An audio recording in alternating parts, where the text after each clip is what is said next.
Skywalker family. He covered all three variants of it. I like that. That was really good. So we are about to get into game 2 after our game 1 Joe Olsen versus Ryan Searson match. This one's going to be kind of fun because it's Matt Wadden versus Conor Britton. Conor is going to be our dark side player versus Matt Wadden. It's definitely going to be a fun one. Connor's on the Walker, the Hoth Walker type of a deck where you start slip sliding away. V with the, and then you go to ground, and then we have Matt Wadden who's on Rescue the Princess V.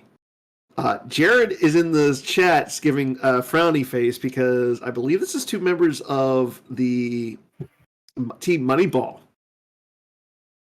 Well, I mean, it's a 10-game tournament. You're going to be playing a teammate. Yeah. Eventually. So I think, No, I mean, I understand that. But at the same time, what's more important is which squadron these 2 players are on. Because for those who don't know, this is the first event with the new in-game event or type of team tournament that was developed. So this is more or less like each player is assigned to a different squadron, and then they will win some fantastic prizes. Those prizes are some foil AI or foil white border chrome cards developed by Kevin Yap. And it looks like Matt and Conor are on 2 different teams. And those were beautiful. Yeah. Foils. Like I saw them, and I joked during the finals of the Champions League, but I legitimately did do a quick see what it would cost me to fly to San Diego and just, all right, I'm in. Like, just for a shot at winning those. They were pretty, and I like shiny cards. Same. I like pretty things, so that's where I was.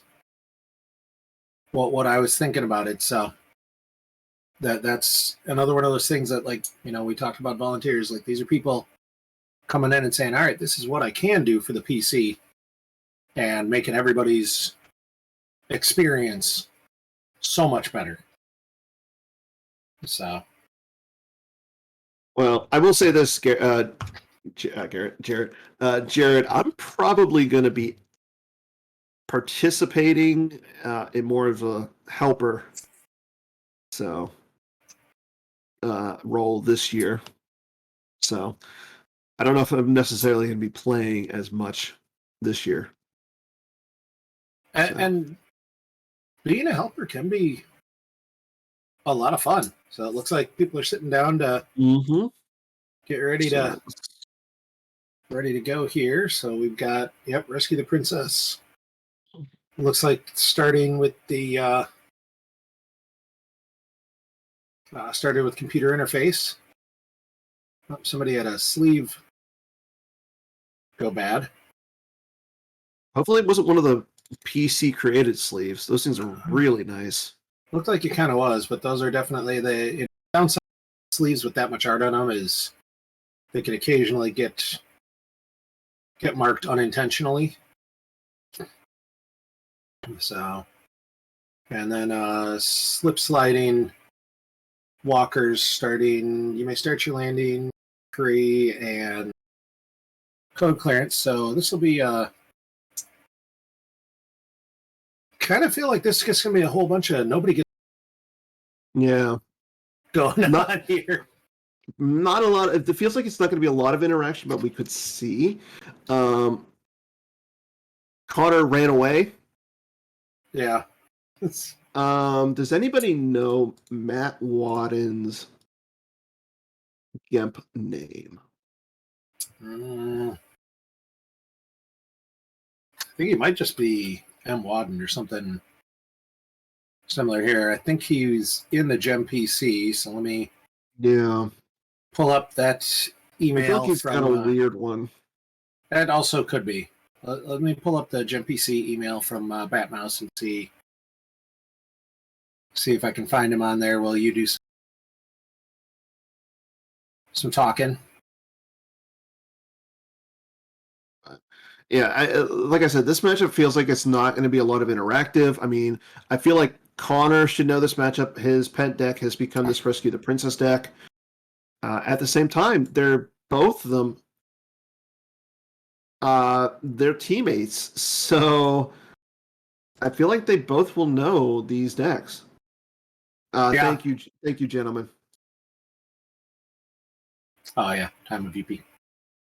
Okay, so Connor going with the PC aspired sleeves. Matt going with just blue sleeves. So here we go.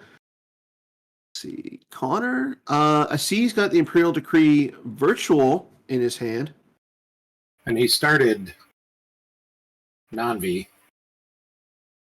I'm not sure virtual is going to be terribly important because the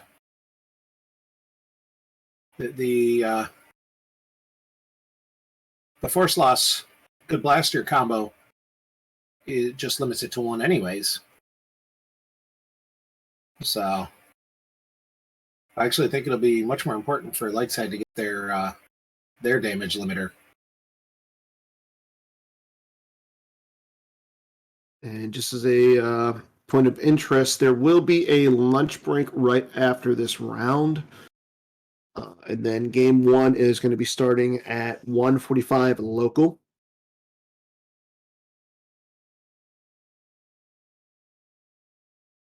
Walker starting with 8 activation seems good.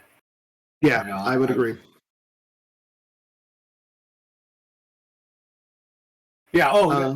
James, I think he's going to get Menace Fades out. It's the Walker direct damage he's got to worry about. I would expect that both players are going to be canceling 4-strand bonuses in short order. Okay, there's both decrees on the table for Connor. Connor with his grabber. Both players have their grabbers out. Matt looking at both decrees. I mean, we have an AI and we have a regular image. And but yeah, Menace Fate should come into play here.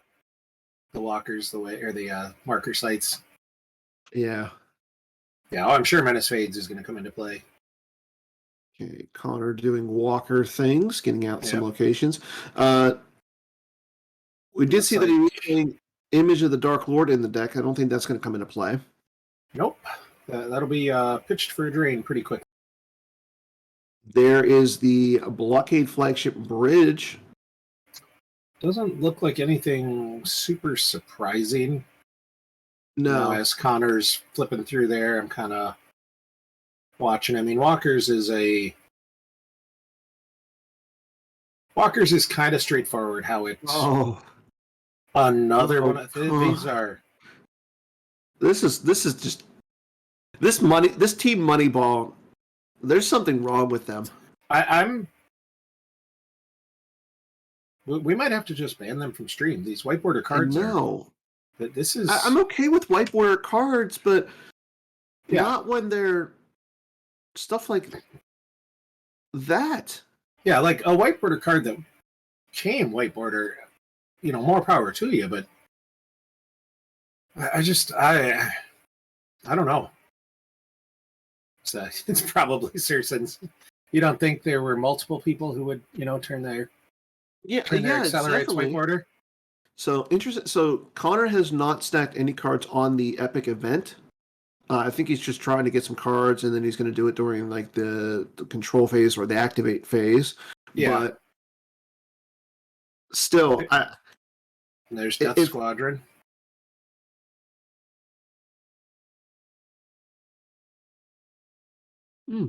Excuse me. Yeah, he'll wait until he gets cards he knows he can stack that aren't going to be impactful. Mm-hmm. Like if he can get the Image of the Dark Lord stacked there, like you're not going to play it any other way. Yeah. I will be a little interesting. James in chat is saying, take a Walker down with blasters. I don't necessarily hate that as an idea. Like, I don't love the idea of turning this into a drain race necessarily. And Lightside can interact that way, and shooting down walkers is one way to really mess up. That'll mess up Conor's plans quite a bit. Mm-hmm. So we'll see what Matt wants to do here. Okay, it looks like that's the Stalker. So he's stacking the Stalker underneath. Which is probably smart. Like, if he doesn't have a system, and looks like he knocked over his pile by accident there, but like, he doesn't have a system, Matt doesn't have a system, pitch your space there because it's not going to matter. Yeah.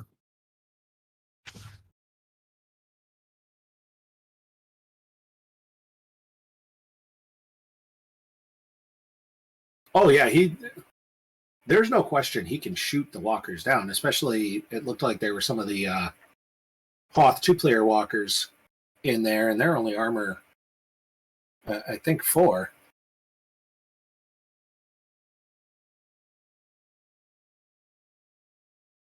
Matt getting some other locations out via cell 2187. Han coming down. That's going to free Leia.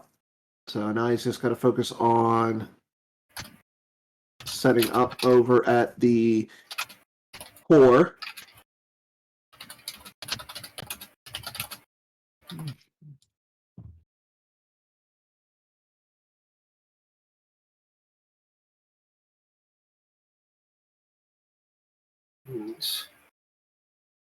Moving everybody together, getting 3PO down, causing that damage early is going to add up quick. 3PO is one of those cards that I really like in decks beyond. Like, I know he was kind of designed with Rescue the Princess, but I love seeing him in things like QMC and even the occasional decks that are just running Skywalker Saga type decks that are running the Death Star 2 site. Just even little ping damage. Even like Hitco, like he's pretty good in Hitco just because you can put a card back. And you can't play 3PO with his part showing in the deck. Yep. Which is good. So Matt Conor threatening some early damage with his deck. And Conor throwing down the Veers to get the 6th marker. Mm-hmm. And Matt playing Goldenrod, which I guess it'll impact the Blizzard 4 if he drops it, because Veers deploys free via his text. So we'll see. He might not have Blizzard 1 in there, though. See a Mahdi. I think that's his hand. Yeah, that's what I'm kind of looking to see what he's... So he's leaving Veers sitting out there, so I don't know if he's thinking of doing something with him. All right, there's Blizzard 8 coming down. And he paid for a pilot, too, it looks like. Or was it another walker? Nope, pilot, Agent Callus there. This solid forfeit of 9 with the code clearance shield out. And the peek and grab. Looks like Dark Time combo. He grabbed.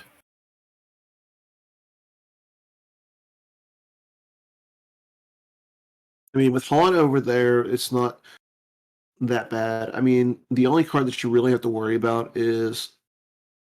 I would necessarily worry about like an Obi-Wan with Saber or possibly like a Luke with gun. But you don't have any immunity to attrition there, so it's not that big. But Luke with his blaster pistol, I mean, you can get a Destiny to Power or a Destiny to Attrition. Did Conor pay for the upkeep? What upkeep? Is that Blizzard 4? I thought it was Blizzard 8. Okay, okay. Like, I don't think there was upkeep there. Okay. I just saw a walker, I assumed. Yeah, no, I think he paid 11 for the walker plus Callus. Okay. And Callus came from hand, so I don't think that's Blizzard 4. So there's some ping damage. Conor does lose a trample off the top of his deck. That one kind of hurts. That one actually hurts more in this matchup, I think, than it would in most, because if Matt's going to go after him on Hoth, it's going to be with lower ability characters. Mm-hmm. Like, you're not running, Luke Jedi Knight there. You're not running Qui-Gon. It's ability 4 guys, and Walkers tends to run a decent amount of 5. You can start stepping on people. Yeah, trample for Jin would be big. I mean, trample hits a lot of guys hard. Mm-hmm. So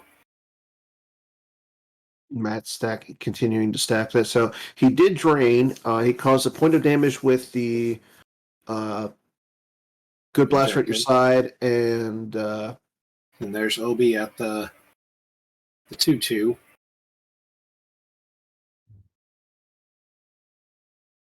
So,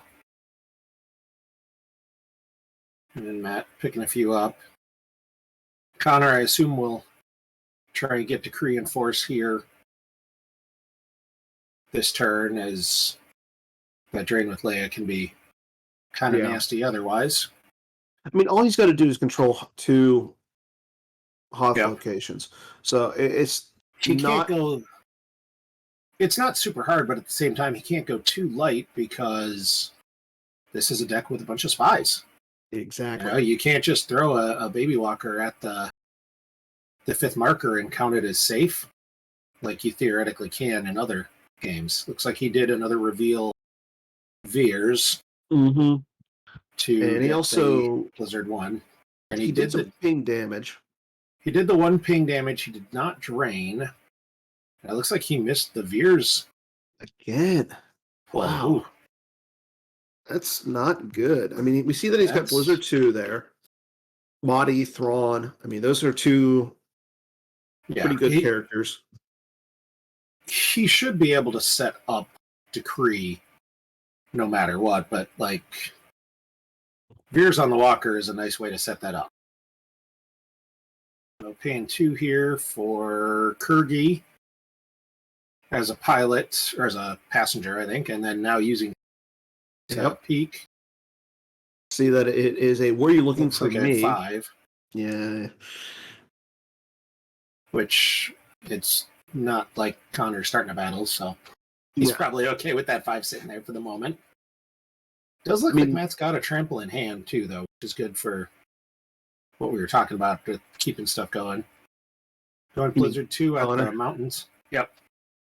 Blizzard 2 at the mountains for cheap, and then with Piet for save another force, as they all deploy -1 there. Masterful move combo. Not sure what he's grabbing. Going to get the Gick, okay. And then using Piet to go get Krennic. So both decks getting set up kind of quickly. Like, Conor's missed the Veers Blizzard 1 pull, which has hurt him a little bit. But it's not like he's not being able to be set up, so it isn't hurting him too bad right now. It's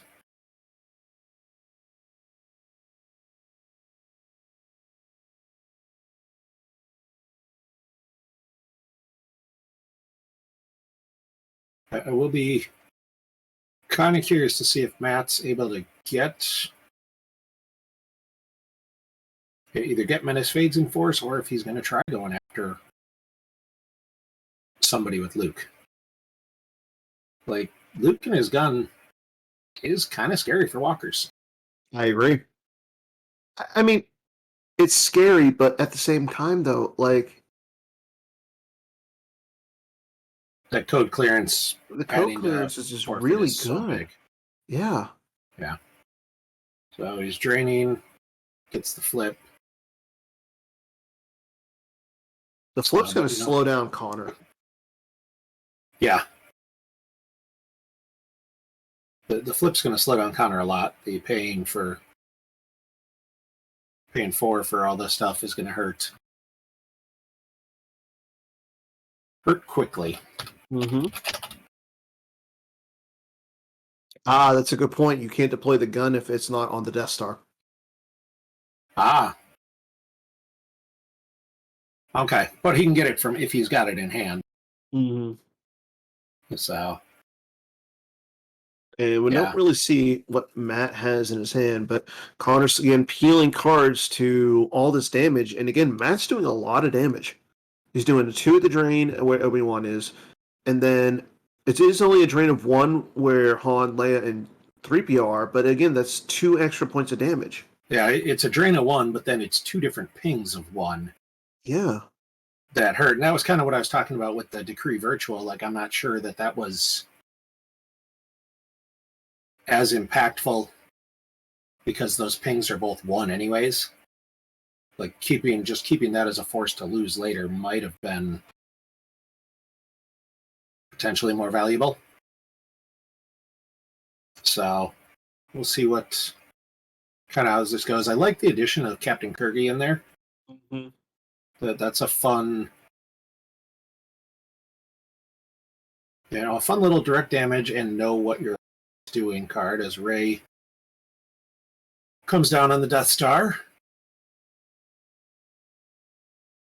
And I mean, Matt, I think this game, if it goes down to just a drain race, it's going to favor Matt. Because again, he is doing, I mean, both players are doing direct damage, but Matt, I feel like Matt is activating more than Conor. I think he is, and there went Menace Fade. So yeah, a drain race is Matt's way ahead in a drain race now. Now, I mean, that Menace Fades is gone though. That's, I mean, now it's on the table. It even looks better. It even looks so much. Yeah, the Menace Fades. I think Conor needed to get one of the garrison drains in before Menace Fades hit the table. Yeah. What chance we have would be good here is it let him start reducing that direct damage, but Matt seems like he's in a pretty good spot right now. Yeah, and agreed. I don't know what did he just use Accelerate to search there? Yeah. And didn't. I mean, he's got to do something. Accelerate, but also didn't find Blizzard 1 again. I think he's given up on Blizzard 1. I don't blame him. He's got a couple baby walkers in there to do something as he pinged for 2. Using Kirby. It looks like it was Luke's gun. Yep. Like, yeah, Kirby's missed twice. Now, the other thing is Matt can start retrieving with the 7 side of his objective if Conor doesn't battle him.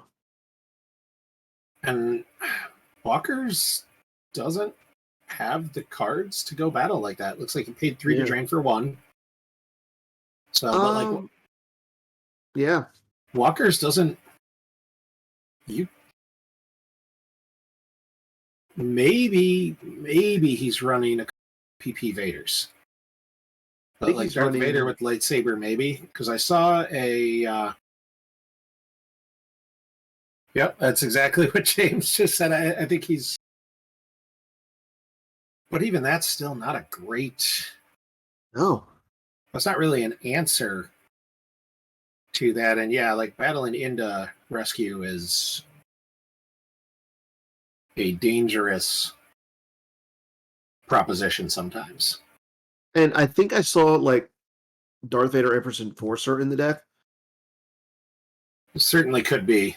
I just don't. Because I saw enforcement, so I know he's not going to sneak out like a Lord Maul somewhere. So it's like I personally, I kind of feel like a Lord Maul would be better than the enforcement at this point. I mean, I understand that you run a lot of Imperials, especially like a lot of ability 3 Imperials in this deck, but that Lord Maul just feels better. Lord Maul feels good. I mean, with enforcement no longer retrieving, that definitely weakens it, but the redraw the taken hand and redraw is really, really impactful in a deck that your Imperials are low destiny, your Walkers are low destiny, and everything else is pretty high. Yeah. Like being able to take that, hey, I'm going to forfeit a pilot for 8, but I just replaced him in my hand, so I can put another one down next turn, and instead I drew a 5, is really good. So after round 1, just a quick updates for those who are not following along on the forums. The winners of game 1 were Drew Lichtenstein, Casey Honest, Matt Wadden, Brian Fred, Dennis Reinhardt, Nate Davis, Greg Shaw, Cal Aldred, Jeff Levine, Connor Britton, Joe Olson, Mike Kessling, and Tommy.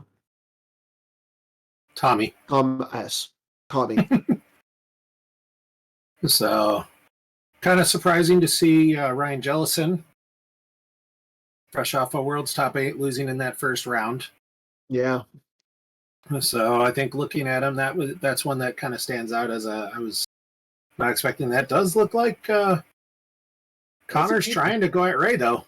Yeah, I don't blame him. I mean, if you can get rid of Ray, that takes away even not battling here and just blocking the Ray makes it so that the Menace Fates would not be in a play. Yeah, because that's one of the few battleground locations on the Death Star. But it does look like he is battling, and Matt draws a 7. Connor only draws a 4. Yeah, that's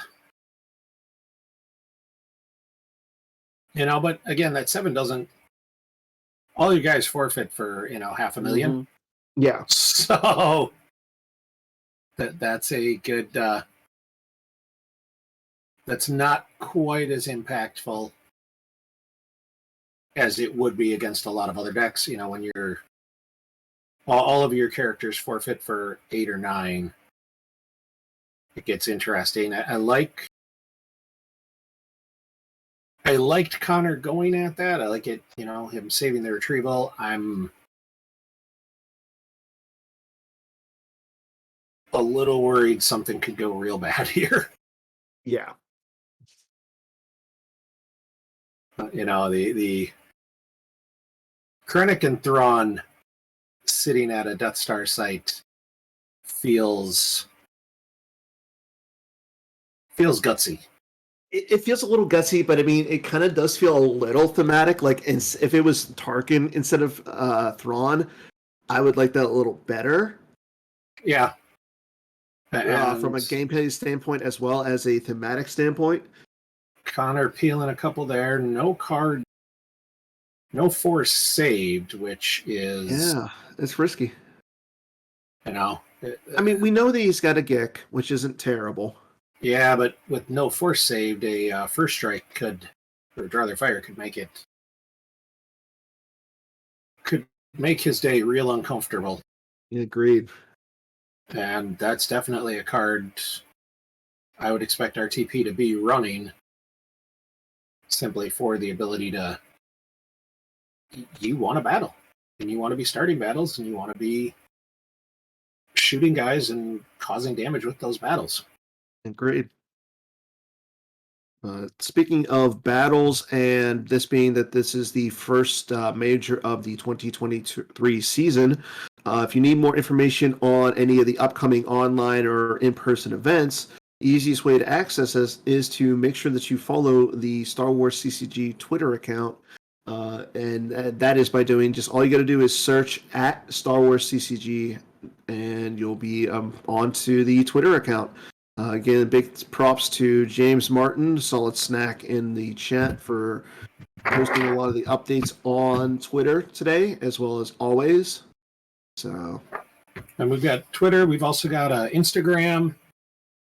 Star Wars. The Players Committee is full on into the 2020s. We've got all the social media stuff on point. So looks like Matt's really thinking over what he wants to do here. It's a tough. And there's a Luke Skywalker, Rebellion's hero. Again, like you said, he is a spy. Yep. So he's going straight at the walker. Yep, Padme. Oof. That's multiple destinies to attrition. And that I'm sorry. it's That's just only one until Luke has a gun. Yes, you're right. But Blizzard 2 alone doesn't draw at all. No, I mean, like you said, I think Connor, I think he has a trample in his hand. We know that he has a Gick, so he's not in a. I think he has terrible... the trample. He lost the trample from his hand a couple turns ago. But he's playing walkers. You got to think he's got multiple ones. Yeah, but he's already lost two of them because he lost one. He's lost two. He lost one off the top in that first. Yeah. First game, and then he lost one from hand. Yeah, I think he knows Risky the Princess. I think he knows what he needs to do to win, but I think what he needed to do to spread and try and punch through as much damage as he could. Mm-hmm. And this could just be a spot where Conor said, I'll make you prove you can hurt me, and Matt said, okay. Yeah. Wow. And then, again, our man on the inside, Robbie Hendon, is currently standing there behind Conor to his left. I think he might have, yeah. So did he put? I think he put the Imperial Decree out of play. Yeah, that's what I was thinking. He sent Decree to get the Destiny, which is good. But does he have anything to come at him? Nope. There goes the Walker, and looks like Luke and Padme are sticking around. Yeah, he drew. Looked like he drew a 2. I think. Yeah, that's unfortunate for him. Yeah, this is not going. This is not going the way that Conor wanted. Nope. I mean, he's got a decent amount of force left in his life force, but the biggest thing is he's not doing anything. Yeah, he's. I mean, he's about.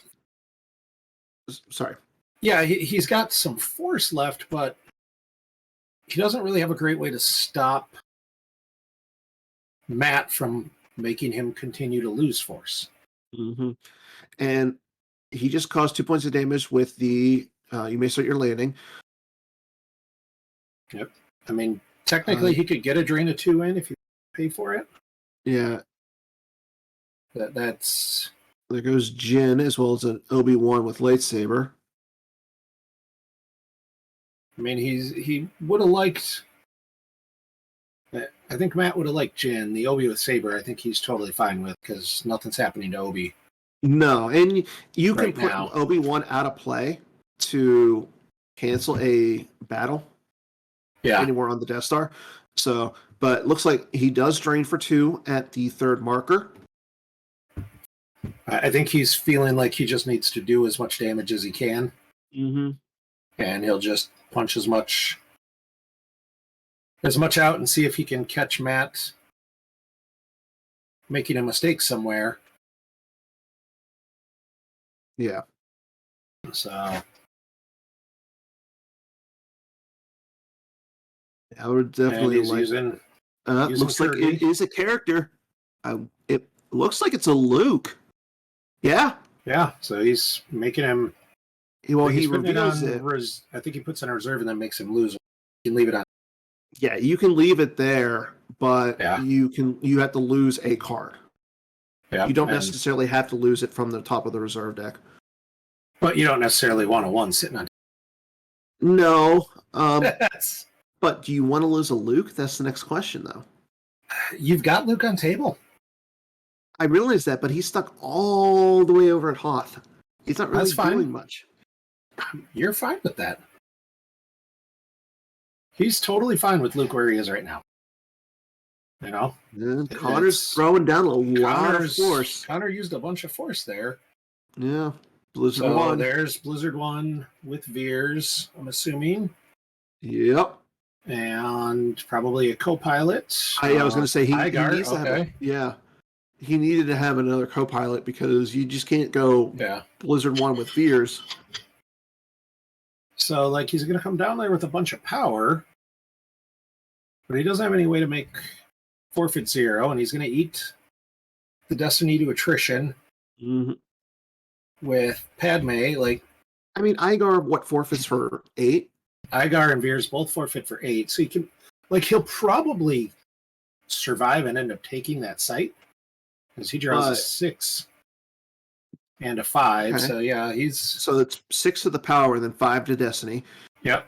Draws a 5 for battle. Matt draws a 5 for Battle Destiny and a 5 for Destiny so Attrition. That's, I mean, you give up Veers and you give up Igar. Yeah, that might be the clincher. I mean, I kind of hope not, because I thought, like I said, this is a very. It's not a matchup that we see a lot of in today's world. But no, it's not, and it's fun to see both decks. Conor would have been able to use Igar and wound in a battle with Veers or Taj to use 2 force and cancel and redraw just on Battle Destiny, but he didn't have any force. So, and I'm not sure. I think he might have reasonably figured that wasn't necessarily going to save him, anyways. Yeah. That deck, I mean, is a bunch of high Destiny. Yeah, it is. So, and it is surprisingly how high the Destiny is in this Rescue the Princess deck. Yeah. Well, I mean, you got to you're intentionally keeping it somewhat high because you need to be able to shoot Dark Jedi. True. So, looks like Matt's doing a couple ping damage.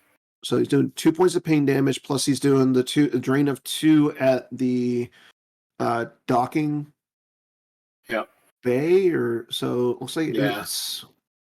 And there went 5 damage. And there's EPP Ray. Wow. Or Ray with Saber, excuse me. Yeah. Ray with lightsaber, and again it is Anakin's lightsaber. And Captain Harrison Dula to get another Destiny, yeah. I mean, we know that Conor's got the Gick. No, he just lost it. It's on the top part of his loss pile right now. Oh. That's he didn't see it coming at all. That's kind of what I was talking about with going to the Death Star. Seems really scary because you might win the first battle, but now he's got to survive this, and especially, with the lightsaber character there. Yep. So he hits Thrawn. Now, if he's got a sorry about the mess, that could be really bad. Yeah. Really bad. I was going to say, because I think you would want to go after Krennic, but if you got the why not? Yeah. Especially if you've got the sorry, you just go after Thrawn and. Well, I mean, Krennic's forfeit 8. Yeah. But if you have the sorry, Krennic doesn't draw Battle Destiny. Yeah. Ouch. That did not go well for Conor at all. Let's see, 4 and 8 plus 13. That's 16 to 3, so he's Krennic and 5, I think. Yeah. 3, 4, 5, 6, 7. Okay. And Conor, there's the handshake from Conor. There's the good game. That was that was rough. That was a very rough. That was a matchup that I think definitely favored RTP with how fast Matt got going. Yes, I agree. And I think that had a lot. I think the speed had a lot to do with the matchup. I think if Walker's, if Conor doesn't miss twice on the Veers Blizzard 1 stuff, if he'd have been able to get that going faster, it might have changed it up a little bit. But it was what was unfortunate. He didn't have the ability to, or didn't have the matchup. I mean, that's just a tough matchup for a deck that doesn't want to go to ground particularly and really wants to sit in its walkers, to face something that just sits indoors. Yeah. You're going to struggle. That's going to be a tough match no matter what happens. And I really hate to say it, but it definitely did not help to see that it was two teammates playing against each other, who I'm assuming that they have tested this game a few times. I would assume they both had a pretty good idea right from the start how this was gonna roll. Mm-hmm. There's certainly times where you just go, all right, well, it is what it is, and you don't, Yep. you just know Now, you're going to wreck a teammate's day. yeah. Now, however, on a plus side, though, if you notice, Matt Wadden is sporting around the Admiral Radis deck box. Do you know how to get those deck boxes, Garrett? Those deck boxes are now a PC donation exclusive. One of the ways that the PC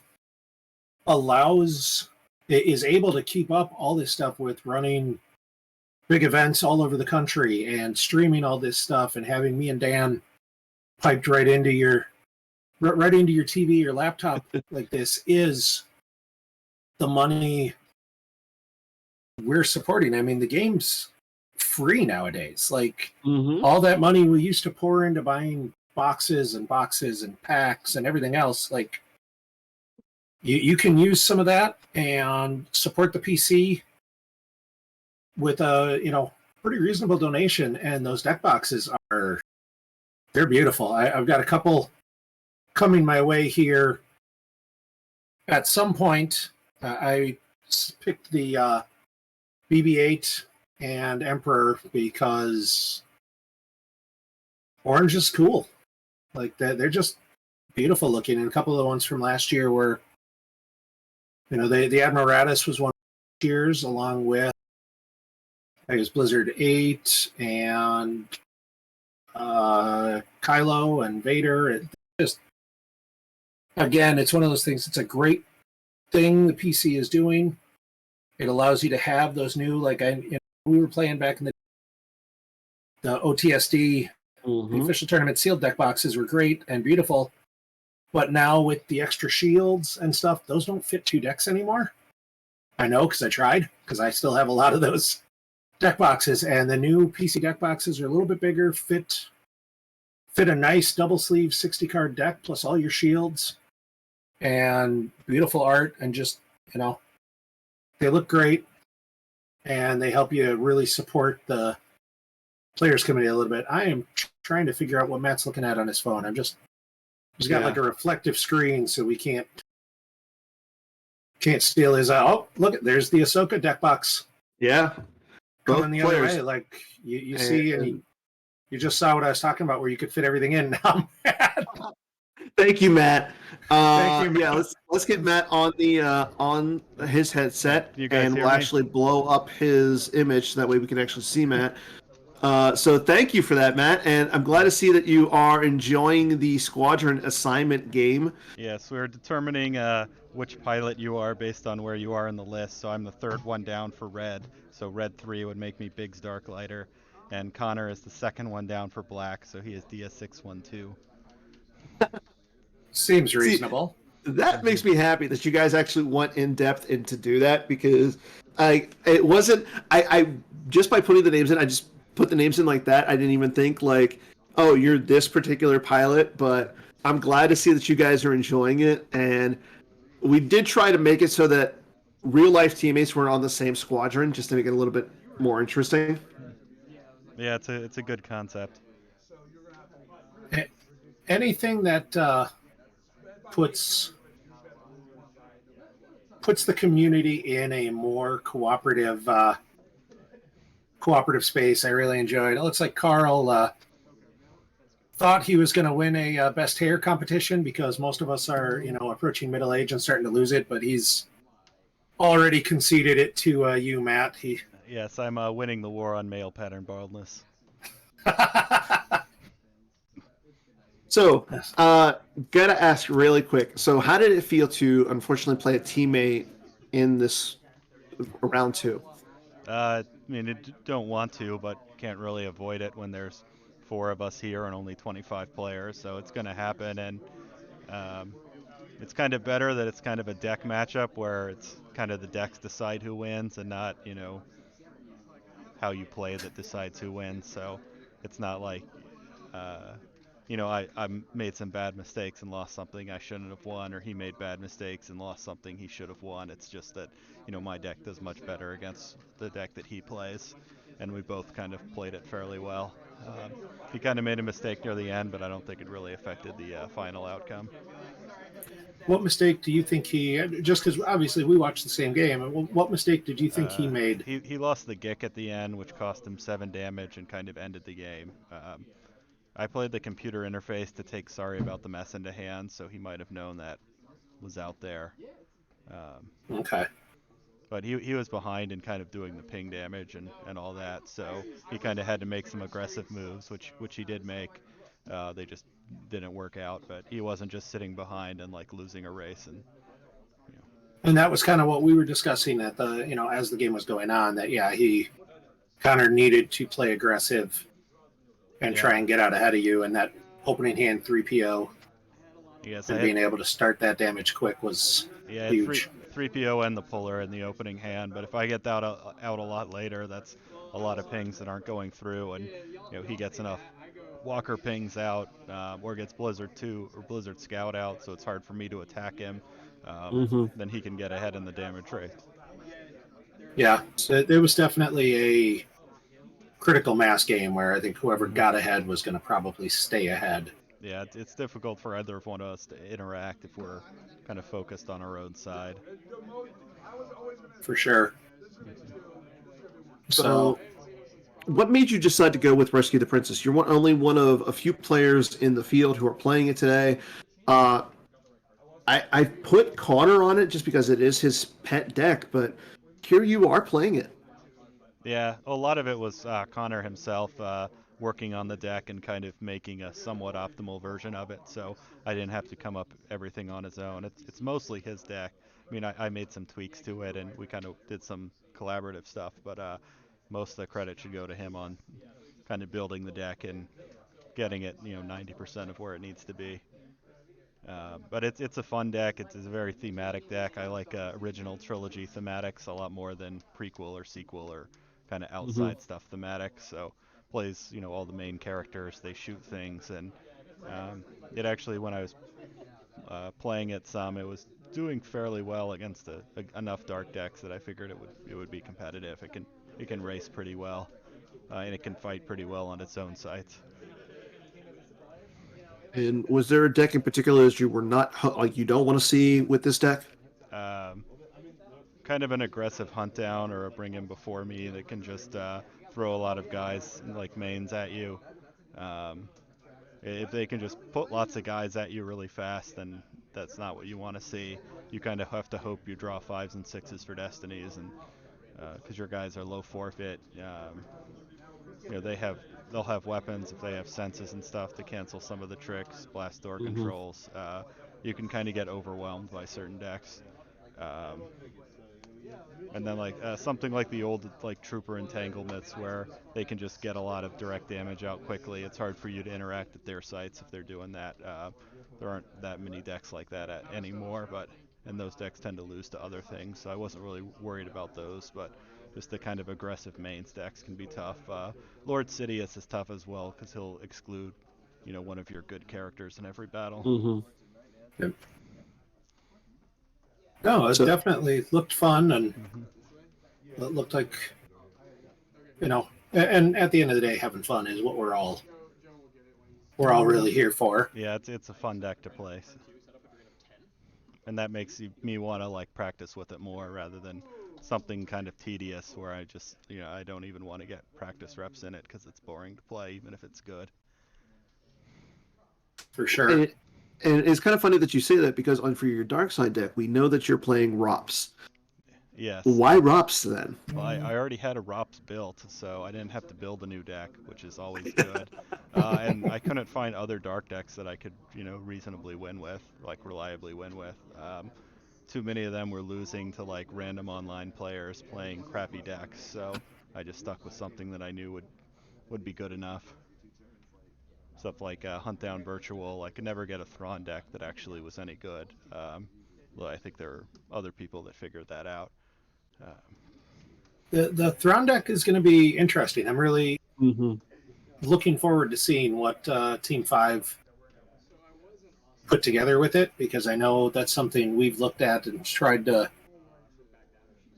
make work and have just struggled in some matchups. Yes. Awesome. Well, sir, thank you for your time. Congratulations on the win. You're 2-0 up this point, so hopefully the rest goes well for you the rest of today All right. and tomorrow. So before you go, though, did you Yes. bring the entire costume? I did not bring the lightsaber or the mask. The lightsaber I don't trust to not break on a plane. That And you makes didn't sense. want to wear the mask on the plane? I did not know. I will bring it to Worlds this year, though. Okay, All right. that's good. Okay, Matt. Well, All right. thanks again. Take care, and good luck the rest of the way. All right, see ya. For sure. Congratulations. So that was our round 2. Again, we're going to be taking a lunch break after this round. Just to check with Robbie, see how much is going on. Once probably has the headset here. So let's just see about that. And then in the meantime, I say we get into another deck tech video really quick, and then we'll see what's going on with Robbie, and then yeah. Definitely. Those deck tech videos are great. They're just, especially for newer players and returning players, to see some of those ideas and things that, maybe you missed. It's, one of those wonderful things the players committees put together and put out to just make the game more accessible. Okay, so